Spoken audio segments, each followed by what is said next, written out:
Hello again, and welcome to Kabbalah Revealed. I'm Tony Kozenek.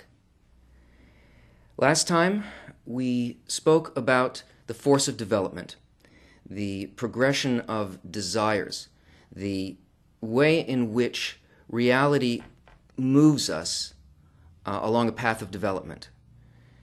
We spoke about the quality that is the definition of the upper worlds, the spiritual worlds, the quality that is the definition of the physical world, and what it is about the way that we perceive that makes the spiritual worlds the greater reality hidden from us. We looked at the progression of desires. We saw that there were 4 categories of desires that are considered physical, and that because of the thought of creation, which is to create a creature and to bring that creature to unbounded delight, it must progress by means of what the creature finds delightful. And so all expression of development from the thought of creation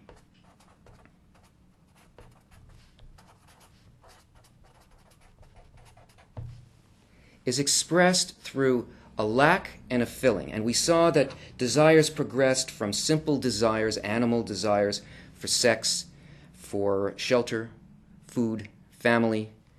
And when that was filled, we moved on to a greater desire, which is a desire for wealth, which is an accumulation of the first one. And when that feels empty to us because we are still feeling something driving us, something that's pushing us ahead, something that's pulling us forward, we feel that thing as a kind of a taste, as something that we must have, and we move towards it. And once we have it, we can't taste it anymore. But this is the force of development moving us on.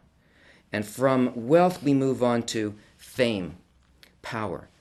Once we fill that, we're moved on by our emptiness into knowledge. And then once we find knowledge empty, we find ourselves in a confusing situation in which nothing from this world can satisfy us. And if you recall, it's at that point at which a completely new level of development becomes accessible to us. So, when that special desire enters the heart from the spiritual, which is qualities of the will to bestow, it changes everything within the human heart. And the human heart, when you hear the term heart in Kabbalah, it means the sum total of all desires that a person has. This heart is still filled with desires that come from the physical world. These are still the things from categories 1, 2, 3, and 4. This desire, which is a desire to reach the spiritual, is called Israel, from 2 Hebrew words, yashar, meaning straight, and el, meaning God. A desire for a direct connection with God. these corporal desires are called nations, the nations of the world. In other words, the desires of the physical world. Up until this point, the force of development, the way in which desire moved us until we came to a point where we actually needed to feel what was above the physical world, happened in an unconscious way. But from now on, it has to happen in a conscious way, because this point in the heart is a spiritual gene. It's like the embryo of the soul, and the soul is a kind of a desire. And it must be filled, the heart must be filled with this desire. It must fill everything despite these other corporal desires. In other words, all of the desires that we have to undergo a transformation, a correction. And it's by correcting these desires that the desire to go directly to God can be fulfilled. Now, why is that?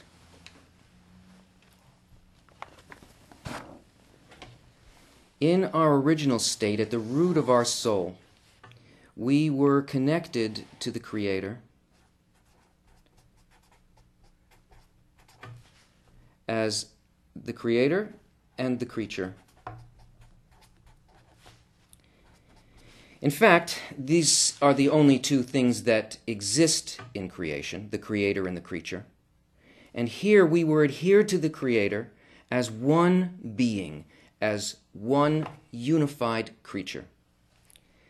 But because of the thought of creation, which is to create a creature and fill it with delight, that was only the starting point. It was the beginning of a system. And this quality of the creature, which is the will to receive, started to expand purposely. And as a result of the expansion of this quality, of this desire to receive for myself alone, a greater diversity in quality started to grow between the quality of the Creator, which is bestowal, and the quality of the creature, which is reception. And as this egoistic intention expanded, the first creature, the whole creature, the collective soul called Adam Harishon,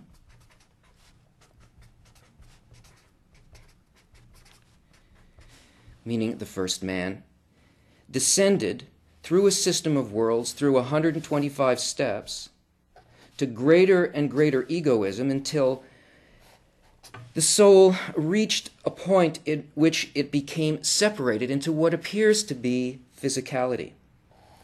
That is, the collective soul was shattered into 600,000 parts, each one of these parts having a piece of the original, each one of these parts a desire. Now, because this is a process, and this is only the halfway point, this broken, shattered aspect of the collective soul in which we experience isolation, separation from each other, a kind of antagonism towards each other, a desire to exploit each other, and an experience of the physical world, this is the halfway point, and it is going to be corrected. It's going to rise back up through this system of worlds, back into this state of adhesion with the Creator, but it can't do it all at once. So purposely, it was broken into 600,000 parts. Each one of these parts was likewise broken down into 613 desires. That is, each individual desire within Adam Harishon consists of 613 desires that can be corrected. The parts are small enough. It's like dividing a huge treasure and giving a coin to each person, knowing that each one will return this quality of bestowal, this point in the heart that's placed inside of it, can be trusted to bring that point back to its origin and put the treasure back together as a collective once again. So in the point in the heart of the individual who begins to feel this desire for spirituality, this coin from the treasury of the king, plus the 612 other desires that exist in the heart, must be transformed bit by bit to resemble to a greater degree the quality of the Creator, to reverse this process. Now the thing is, this process of the return, of the correction, of the tikkun, of the transformation, of the fulfillment of the thought of creation, it's going to happen.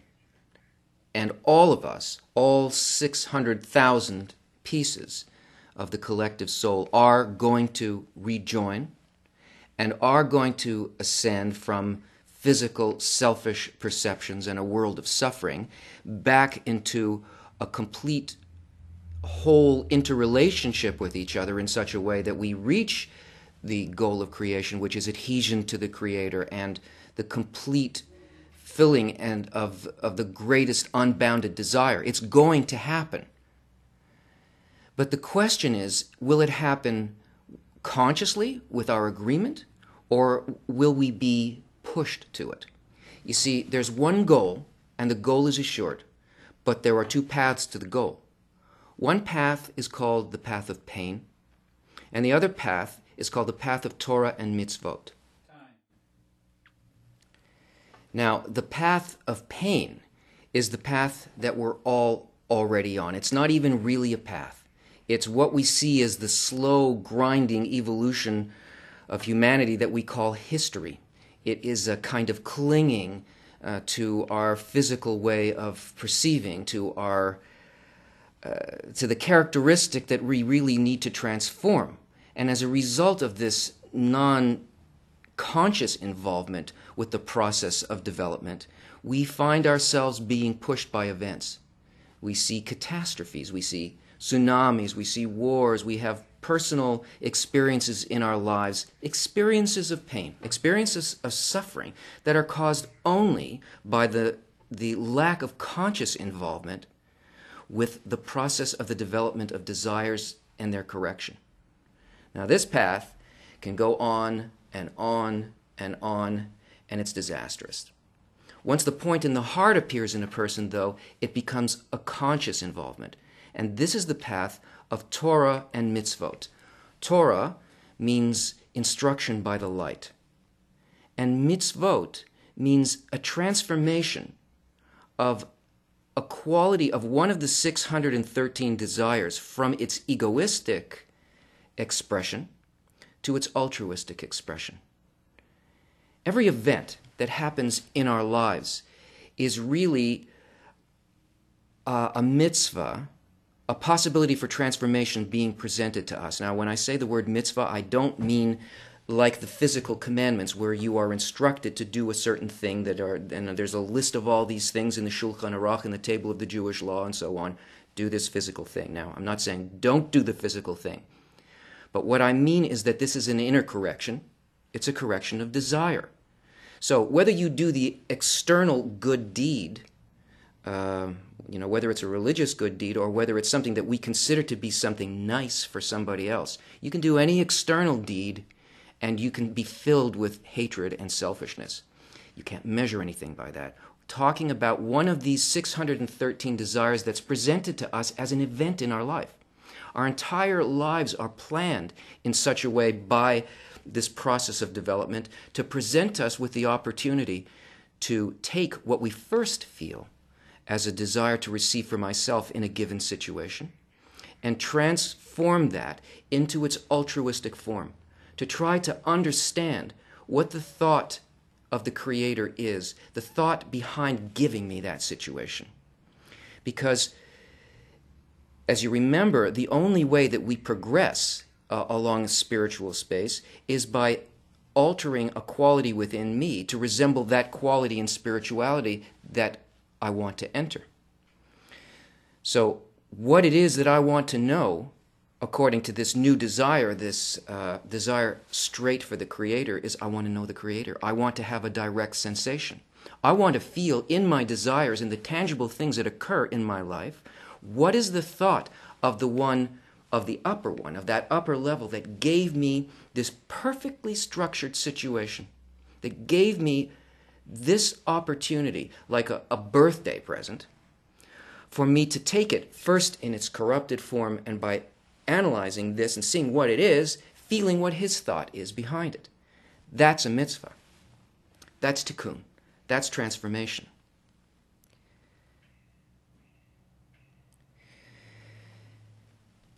These 125 states by which we descended from our connection to the complete reality down into our separated status as individual people and desires, these 125 steps are also completely encompassed by these 613 mitzvot. So that the correction of these transformations will bring the individual all the way back up the ladder. Another feature of this is that each and every level of descent is imprinted in us as a gene. Every point by which a greater and greater degree of the will to receive was added is remembered by us like breadcrumbs on a path. And this being the first spiritual gene, this point in the heart, our access to ascent, is actually the entry point on a chain of spiritual genetics called reshimo, remembrances. And all of the events that happen in our lives that bridge us between these 613 transformations of the will to receive to the will to bestow that bond us to the Creator, each event is laid out for us in a perfect pattern so that we have the opportunity to recognize what it is that we need to do. Now, this action of correction and transformation, this tikkun, is not done by us. It's done as a result of a desire that we have to make this contact with spiritual light. And as a result of the desire that we have, the work is done by the light. It's an action done on us by surrounding light. The Zohar says, when a person comes to purify themselves, they're help from above. In other words, it's as a result of a gut-level need that used to be a need for those four corporal desires, being transformed into a greater and greater need to know what the quality of bestowal actually is. We can't reach this ourselves. This work is called the work of God, not because we go out there like a bunch of nice soldiers and do the job that God assigned us. It's because the work itself of transformation, purification, tikkun, is done on us by the light as a result of an expanding desire.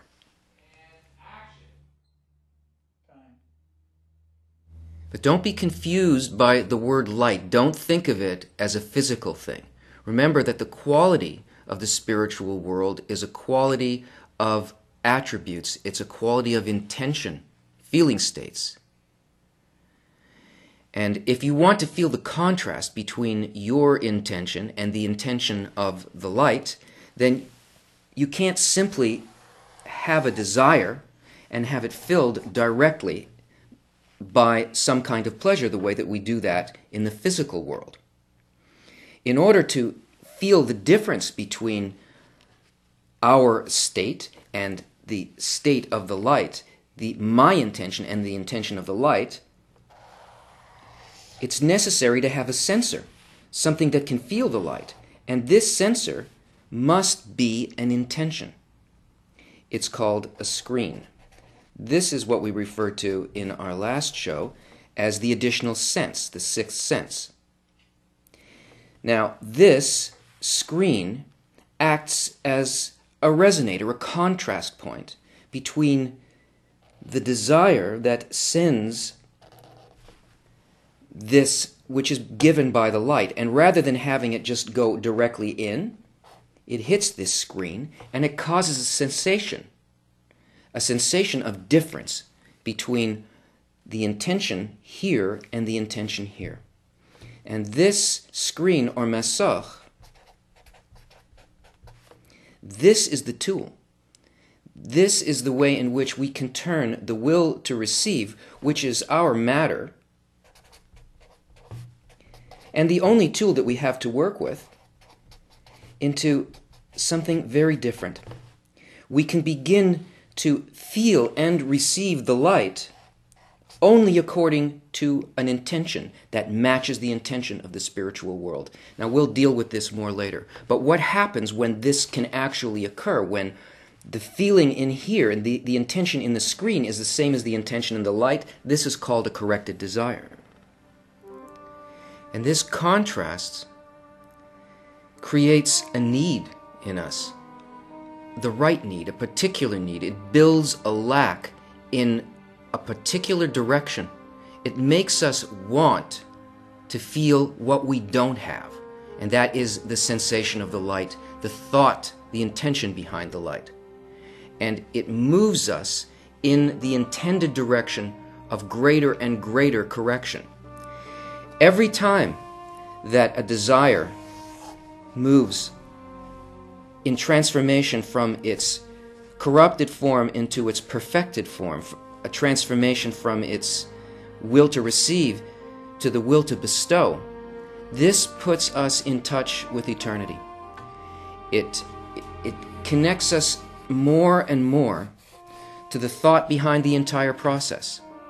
And not only does it do that for this one particular desire and for one individual, but as a result of the connection and the interconnection in Adam HaRishon, that part of person number one, that desire within person number one, like a hologram, becomes corrected in each one of the other desires and reconnects them to each other. So it raises not only the person who does the correction, but their entire world, so that our perception of our reality, the reason that things happen, the thought behind it, whether or not good and bad things are occurring, this changes. A person can feel the total goodness behind the guidance of the entire system, and is no longer fooled by physical ideas of what's good and evil.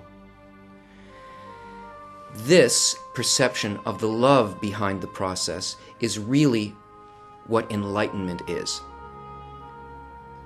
Now we see good and bad events surrounding us, things that we want to happen and things that we feel should not happen.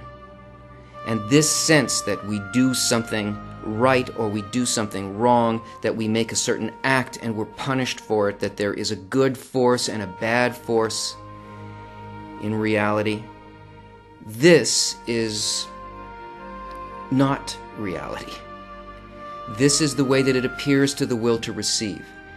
And enlightenment means that we can see, despite anything that appears to us, what the real unifying thought is behind that.